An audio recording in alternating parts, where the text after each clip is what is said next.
And I've often thought about this, and I think the one thing you can't avoid that comes down to is there is some kind of intrinsic feeling that remains, that whereas the Nazi regime gets it wrong for horrible and the worst possible reasons, somehow every single time that the communists had control of a country and turned it into dust, it was somehow the product of good intention. Yeah, well, there's a universalism about the communist ethos that definitely isn't there on the Nazi side, because the Nazi claim is, this is for us and definitely not for you.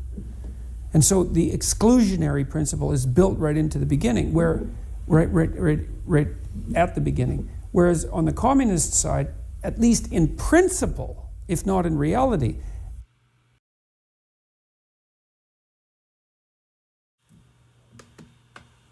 your Munk debate in Canada recently, you got into a fascinating subject, which I wanted to turn to, which is the question of if we are in agreement on where the right goes wrong, racial difference being made the sole and most important thing, exacerbation of such differences, and so on. The vertiginous fall that we can all identify that can happen to the extremes of the right.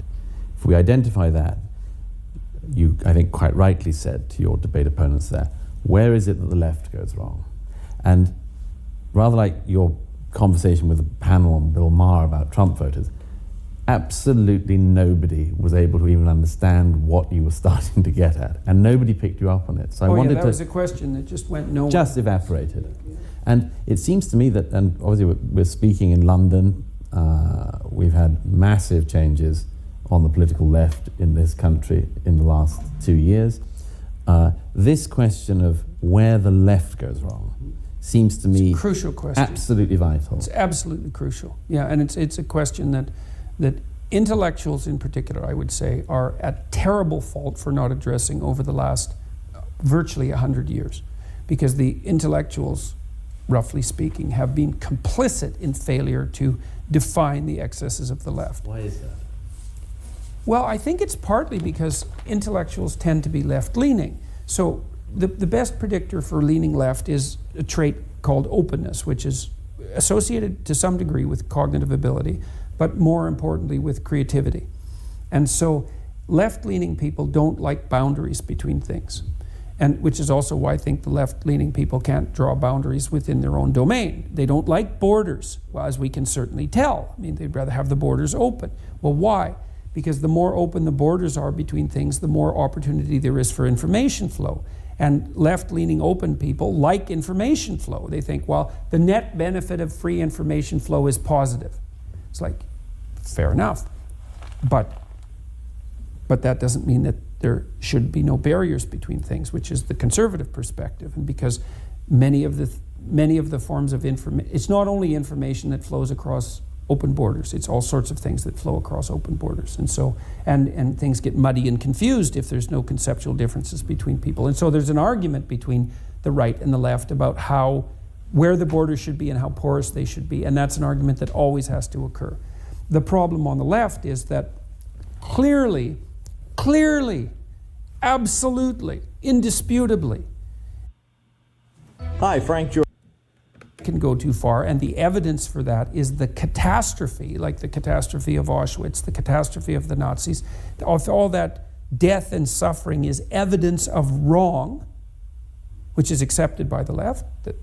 Then equal evidence exists that can happen on the left. In fact, perhaps even more evidence. And if you don't think the evidence is credible, then there's something wrong with you. There's something that's gone wrong from the 20th century and is still going wrong on this. I think I've said to you before that there seems to be this presumption still, if this is a political center, that if you take one step to the political right, say by wanting to have lower taxes, that makes you right-wing. And beyond that, it's just a vertiginous hurtle down to Nazism. It's lower taxes, alt-right Nazism. Yeah. And on the left of the spectrum, it's possible to step left, be on the left, run left, keep running, and the end of the running never includes the gulag. Never. Not in the education systems either. No one knows about it. When my students at the University of Toronto, the first time they hear about what happened in the Soviet Union is in my personality class. It's like, well, what the hell? First of all, really in a personality class? I mean, the reason I bring it up is because Solzhenitsyn drew an existential link between the failure of the individual psyche and the propensity for people to engage in the great lie and the creation of these totalitarian states. So I view it as an extension of existential psychology and philosophy, and that's how I slot it into my classes. But the students otherwise don't know. It's like, oh, really?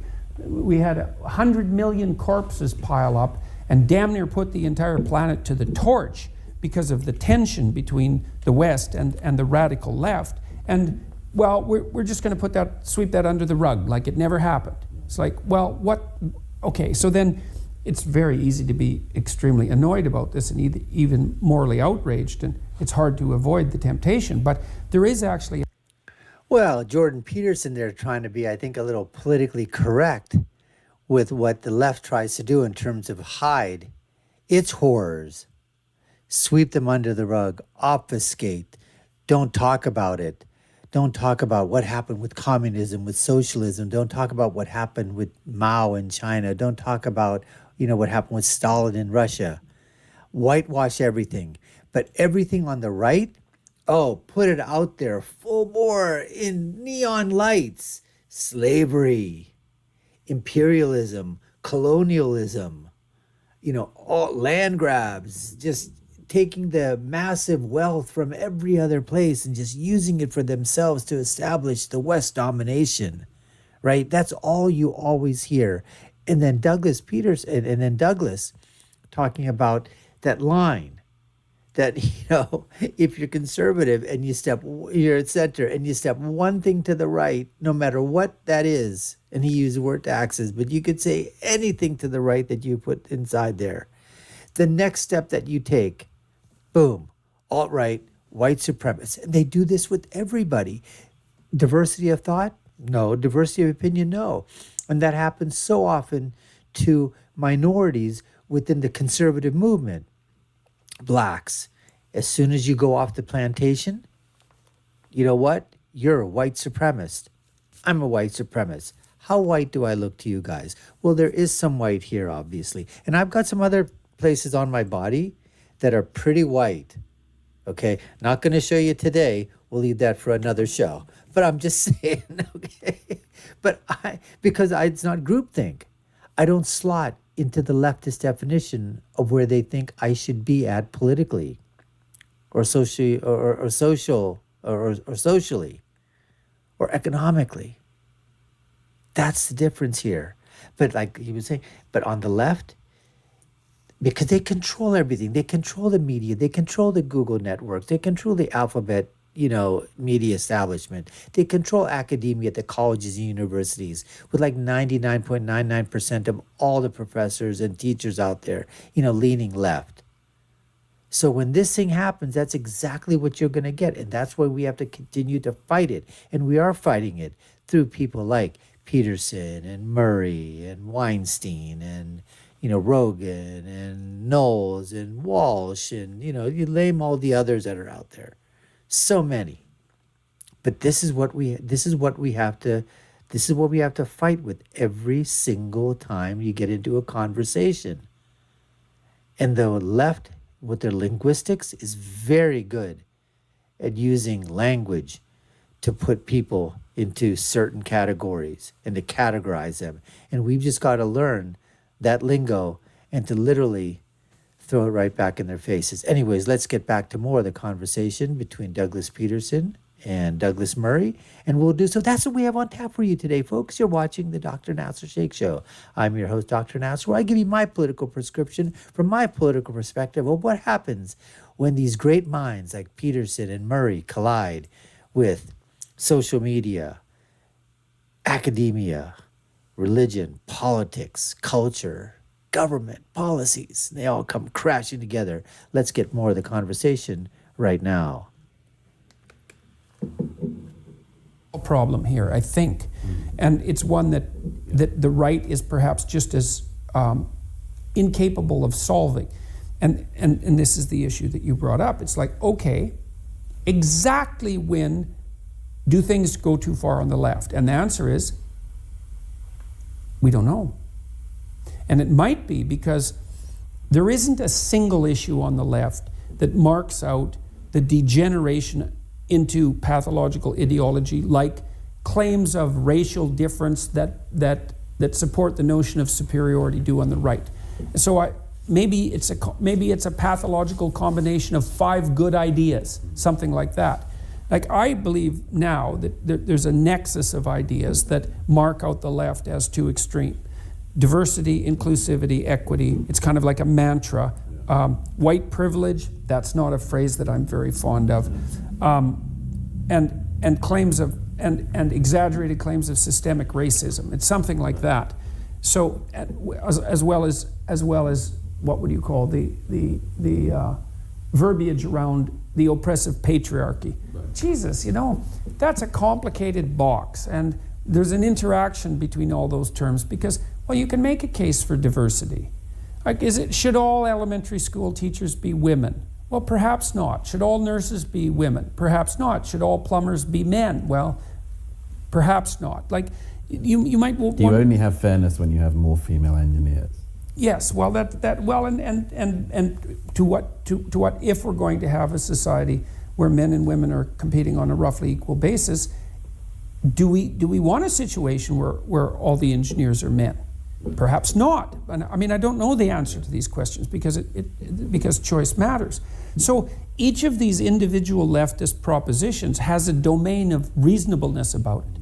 And then it goes too far. And then the aggregation of them also goes too far, but we can't tell when. And what makes it harder, it seems to me, is the issue of motive. That, the late Robert Conquest, as you know, one of the great historians of the nightmare that happened in Russia in the 20th century, was once asked late in life about this issue of the intrinsic evil of the 2 totalitarianisms of the 20th century. And I remember even Conquest found it hard to put his finger on it, but said, in some way the Nazis do seem worse. Yeah. And I've often thought about this, and I think the one thing you can't avoid that comes down to is there is some kind of intrinsic feeling that remains, that whereas the Nazi regime gets it wrong for horrible and the worst possible reasons, somehow every single time that the communists had control of a country and turned it into dust, it was somehow the product of good intention. Yeah, well, there's a universalism about the communist ethos that definitely isn't there on the Nazi side, because the Nazi claim is, this is for us and definitely not for you. And so the exclusionary principle is built right into the beginning, right at the beginning. Whereas on the communist side, at least in principle, if not in reality,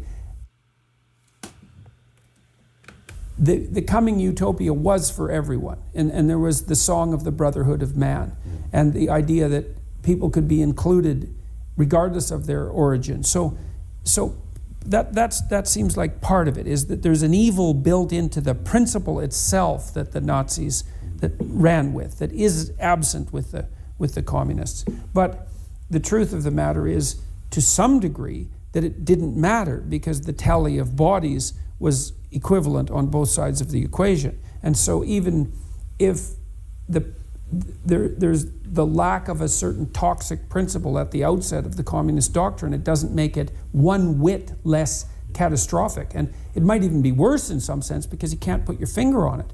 Now, my sense is that a line crossed on the left is equality of outcome. And it's part of the identity politics pathology. There's something wrong with, first of all, there's something wrong with construing the world as if your group identity is paramount. That's bad. That's a non-starter. Now, it's not so easy to exactly say why. Funnily enough, of course, that is being pushed. Wow. Just great conversation. Just unbelievably profound statements being made. And the thing that I latched onto was this fact that Nazism, communism, socialism, Nazism, killed 6 million Jews plus, who knows how many other ethnic, peoples. But somehow, as Douglas Murray sort of pointed out, that seems to be worse because it was Nazism.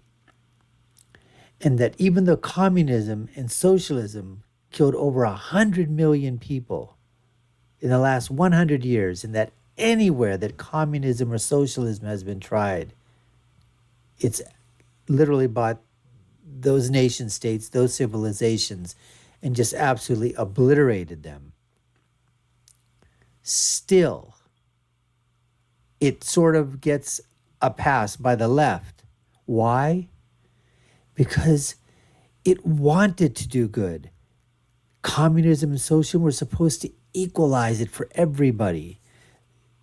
It was the nirvana of society, something that you attain. So like where religious people say you're trying to attain heaven. Well, what is that? Well, it's described in the various scriptures, and other people will describe it for you.